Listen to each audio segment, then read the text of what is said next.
জি sir 2 minute, আমি এখনই assignment বানিয়ে পাঠিয়ে দিচ্ছি।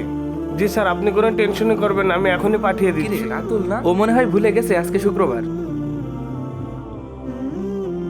আরে রাতুল, খুতবা শুরু হয়ে যাচ্ছে, জলদি নামাজে চলো। তুমি যাও, আমি 2 মিনিটের ভিতরে আসছি। আচ্ছা ঠিক আছে। কি রে রাতুল, নামাজে যাবি না? 2 মিনিট সময় আছে। তুই যা, আমি আসতেছি। ওকে বস, ওকে, ধন্যবাদ বস। আহ, কি শান্তি।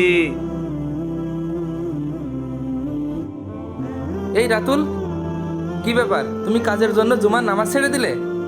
আরে নামাজ তো প্রতিদিনই পড়ি, এক জুম্মার নামাজ না পড়লে কি হয়? ভাই আমার, এই জুমার দিনে দুনিয়া সৃষ্টি হয়েছিল, এই জুম্মার দিনেই কিয়ামত সংগঠিত হবে। তাই তুমি পরবর্তী জুমা পাবা কিনা তারই তো কোনো গ্যারান্টি নাই। তাই যে জুম্মাটি পাবা সেটিকেই গুরুত্ব দাও এবং মূল্যায়ন করো। ঠিক আছে ভাই, আমি আমার ভুলটি বুঝতে পেরেছি। তাই কখনো নামাজকে বলবো না আমার কাজ আছে, কাজকে বলবো আগে আমার নামাজ আছে।